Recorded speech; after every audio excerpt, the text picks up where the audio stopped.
Hello, everyone, and welcome to the Monday Open hosted by the Vantage private client team. My name is Ollie, and today I'm joined by a familiar face. Steve, how are you going? I'm good, Ollie, and good afternoon to everyone. Awesome, mate. Welcome back into the video.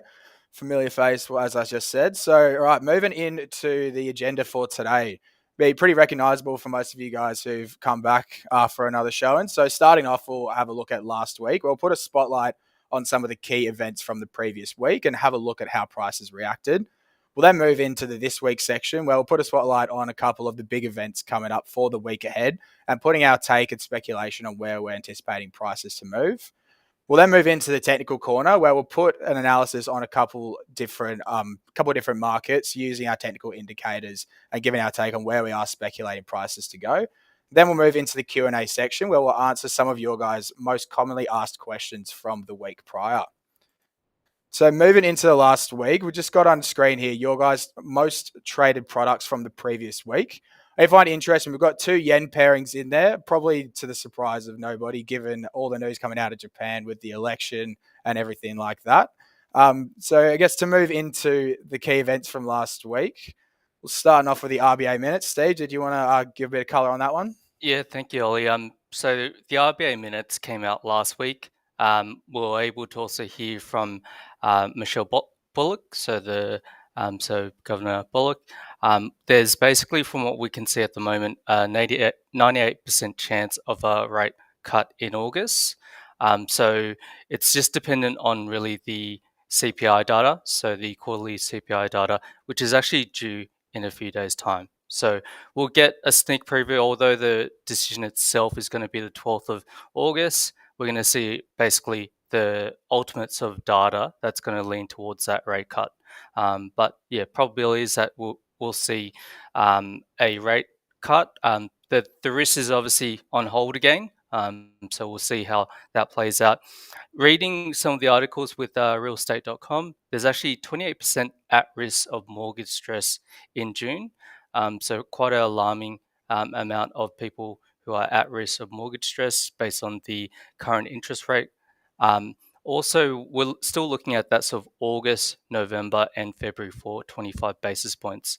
But looking at the minutes as well as the speech, there was more of a hawkish sort of tone. So just more of a sort of 25 basis points, probably ruling out the 50 basis points. But yeah, Ollie, I know that you saw the actual speech. What did you think? Yeah, mate, pulled up to watch it live. And I think key takeaways I got from there is Michelle Bullock really downplayed the rising unemployment data coming out in Australia. As well, she suggested that Q2 core inflation may not have slowed as much as first thought, but she did reiterate the need for more data to confirm a disinflation trend. As well, they're going to be taking a gradual approach to easing. As you mentioned there, an August rate cut isn't 100% confirmed, but it's very much in discussion and looking likely for a 25 basis point rate cut. I'll move it into the ECB as well, where they opted to hold rates at 2.15%, largely to the expectation of financial markets. The euro did react pretty positively to the news as well. So week on week, the largest gains for the euro were found against the dollar, gaining 1.02% week on week, with other notable gains coming against the Canadian and the pound. So comments from the ECB president Lagarde was cautiously optimistic, citing the stronger than expected 0.6% eurozone growth. She also did reiterate that the eurozone inflation is stabilizing around 2%, with the moderating labor cost and improved productivity helping to ease pressures. I actually did read a article as well, saying Reuters have actually noted that markets are starting to price out these rate cuts. So obviously adding into this euro strength, which we have seen, with policymakers also making comments tempering the market bets on no more rate cuts for 2025. So overall, painting the picture for a lot of strength coming out of the eurozone as well. That's also reiterated by the better than expected or the higher than expected, so PMI data for the eurozone. As well, Germany came in pretty mixed. Then obviously moving into the PMI for the UK as well, where it did come in with mixed results, coupled alongside a weaker than expected retail sales report. It did see some losses on the pound, although we did see some pretty decent gains on European equity markets, namely on the FTSE 100. I think that we did see a few days of gains in there alongside the pound, among others, which overall is painting a picture for a pretty positive week for the Eurozone in terms of the financial markets. I think it was somewhat of a different reaction for the US PMI data as well. Steve, did you see anything moving on the dollar? Yeah, with the US PMI, it was mix of data, but the real driver last week was around the US employment claims. So better than expected, so lower sort of forecasts, and that kind of led into a lot of the sort of strength seen earlier from the week when it comes to the sort of tariff updates. So we saw from the Philippines there was a agreed of 19%. With Japan, we saw 15%, as was 550 billion that's going to be um, projected into the US economy, which was seen as a risk on. So the original sort of potential that we were looking for was higher, so 25%, and then it was reduced to 15%. So the market saw that as a positive, which saw, for example, gold. So gold was during the sort of early months of the week, it was rising, and then the risk on sort of approach saw that a lot of people selling out of gold and going towards more risk averse sort of currency. So, for example, the Aussie, as well as other sort of assets like the Nikkei. So we saw the equities hit quite substantial levels. But do you want to elaborate on that, Ollie? Yeah. Well, I did see the Nikkei. It actually did have the day that the tariff was announced, the Nikkei had its highest daily gain since mid-July 2024, or essentially the largest daily gain since Trump's reciprocal tariffs were paused. It gained 5.29% on the day. So in terms of that as well, so the 15% on the tariffs came along with a promise to buy 100 Boeing aircraft and an increase in investment in the agricultural products, and alongside rice as well. Randomly, that one was thrown in there. Also, just to touch on as well, going into the EU US tariff deal, or trade deal, I guess, which was announced over the weekend, or should I say more of a framework than anything, I guess. Right now, they're looking towards 15%. So I think it's 15% across the board for it, with obviously trying to look for exemptions for a 0% tariff on key areas such as aircraft, semiconductors, chemicals, and other critical raw materials. As well, the EU region is promised to spend 750 billion in US energy, as well as an increase in investment by 600 billion across a multiple of areas. So I think that covers it for last week. So we'll move into this week ahead. And this week, I think the big headlines coming out. We've got a lot of central banks talking, starting off with the Bank of Canada. Yeah, so with the Bank of Canada, we expected no change from the Bank of Canada. Same with the US Fed. So the US Fed is expected, no interest rate cuts, as well as the Bank of Australia, Bank of Japan. So that's a rate we're looking at on hold. But just deep diving into the US Fed, for example, we're expecting a pause. So it's about 98% when it comes to the US Fed, or just a bit under. So we're looking at pretty much expected pause, based on the CME FedWatch tool. We're then looking at September, so it's about 40%.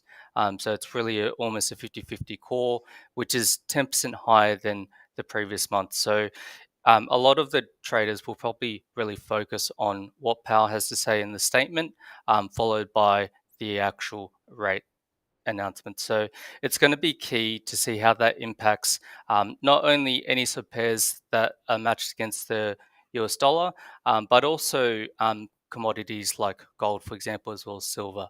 So it will be very interesting to see how that goes ahead when it comes to that sort of announcement. So we should be expecting a lot of volatility this week, and just need to make sure that our risk management strategies are in place to ensure we can tackle that sort of volatility.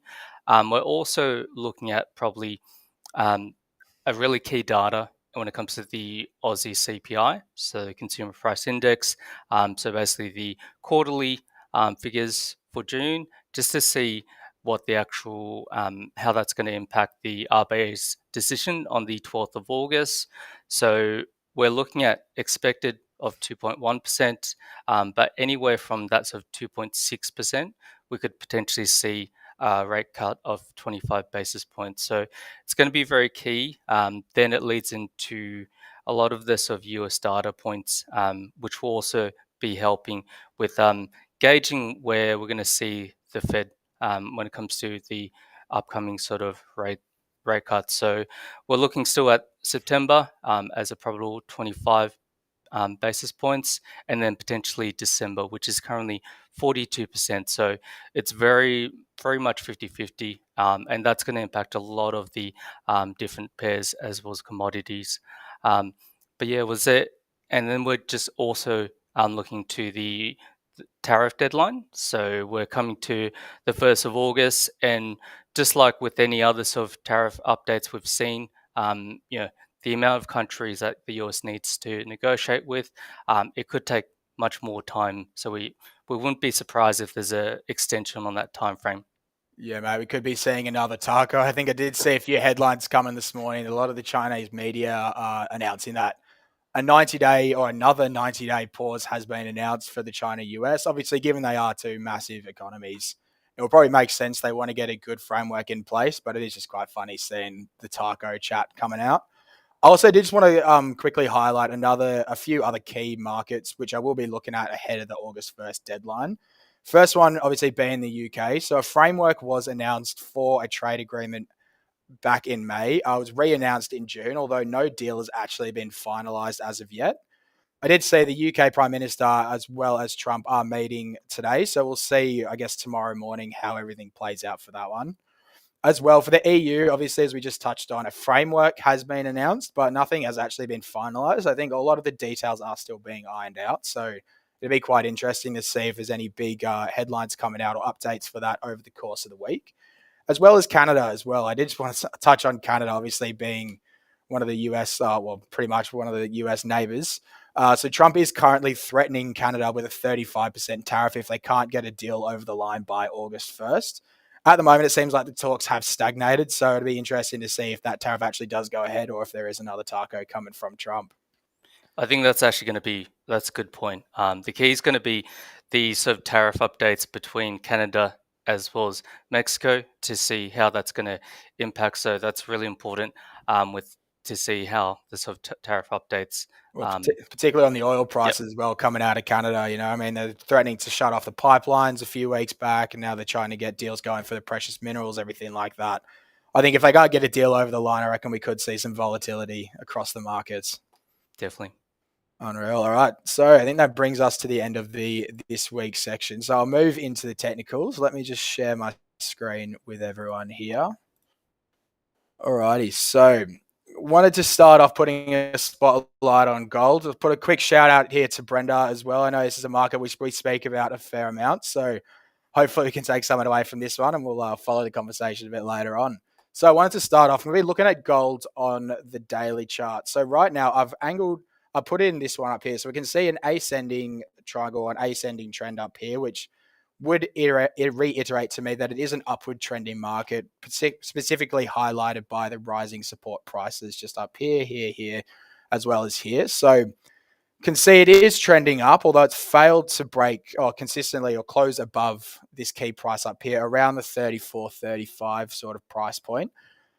At the market open today, obviously, given the sentiment around risk and everything like that, we did see the market open below this trend line just here, although it has quickly moved back into range. So if we move into the 4 hourly here, we can get a bit of an idea of what we should be looking for. So right now here, I'm still looking at an upward trending market long term, although right now, if we're looking at our indicators here, so we can see the MACD is angling down as well as the RSI, although we can see the RSI line starting to angle up here.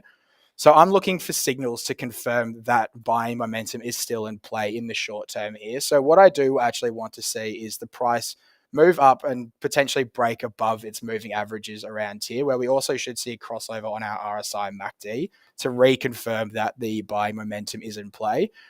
Once the buying momentum is in play, if we can get a strong enough uptrend on here, we could see prices retest the all-time highs as well as that. But again, we would kind of need to see some signals of that. if we are going off the MACD and the RSI now as well, it would indicate a bit of a bearish market. So it's also worth noting that you would need to have an effective risk management strategy in play if you are going against the short-term trend seen from the tail end of last week. So the next market I did want to look at was the pound against the yen. So let me just scroll back onto the weekly here to start off. We'll scroll it back here. So we can see I've drawn a bit of a range box just here dating back from, looks like, late April 2024. So we can see the pound against the yen has been quite respectful of this range, bar a breakout just up here last year. We did trade back in, and since then it has been pretty range bound. So for where the price is sitting now, it's actually up towards the top of the range. We did see a weekly close above the range as well, though it quickly did fall back in to where it's sitting now. If we're looking on our MACD and our RSI, it is still indicating a bullish momentum. As we can see, obviously, we've had a lot of bullish weeks in recent times. So going off our indicators, it is showing that bullish momentum is in play.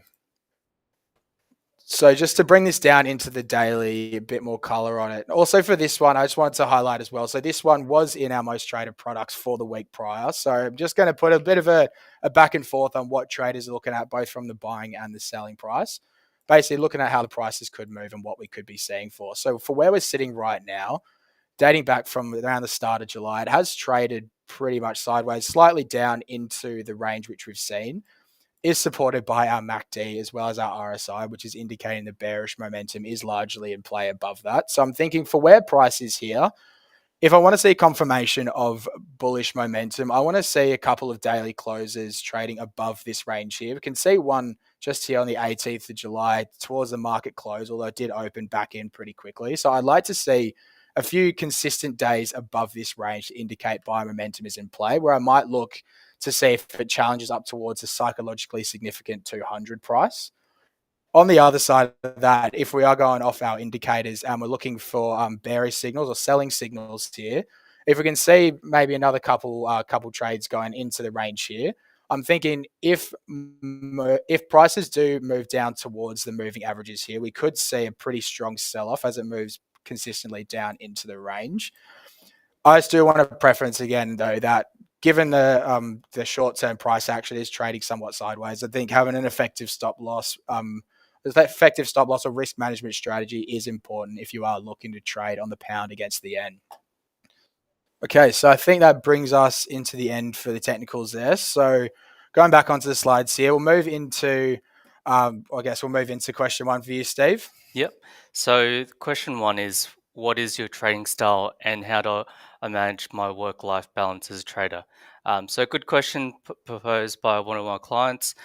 Just asking more about my sort of trading style. My trading style is pretty much purely based on price action.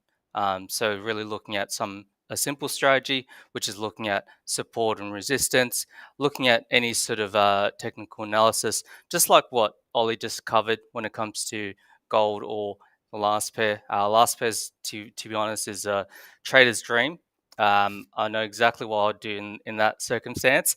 But yeah, the other question is, the work-life balance. I prefer the London session as well as the US Open, so more around 6 p.m. Sydney time as well as 11:30 p.m. when it comes to Sydney time. So that's my preferences when it comes to trading, but a lot really focuses on risk management and not necessarily not exactly worrying too much about the sort of win rate, just good sort of quality trades. But yeah, on to question two. All right, so for question two, what is support and resistance in trading? Obviously, listening to me in the technicals just there, I do reference the support and resistance prices a fair amount.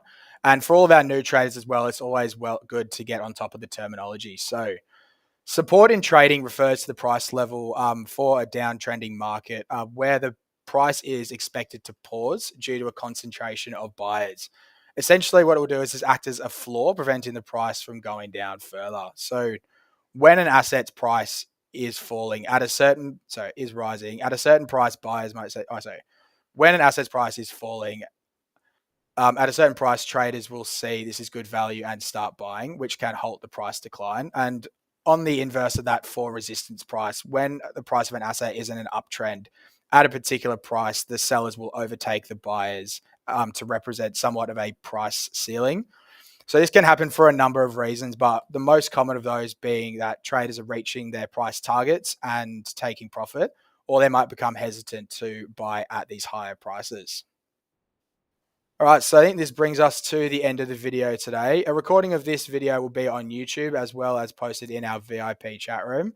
For any clients who have yet to check out our VIP chat room, I would highly recommend it. Both Steve and I are in there all day, every day, posting in articles, answering questions. As well, each day we post in our private client daily update. For anyone who would like to see that one or like to subscribe on that, please feel free to reach out to Steve or I directly or shoot us a message in the VIP chat room. I think that brings us to the end of the video. All right, that's all from me. Thank you very much, Steve, and I'll see you later. Everyone. No, enjoy your day.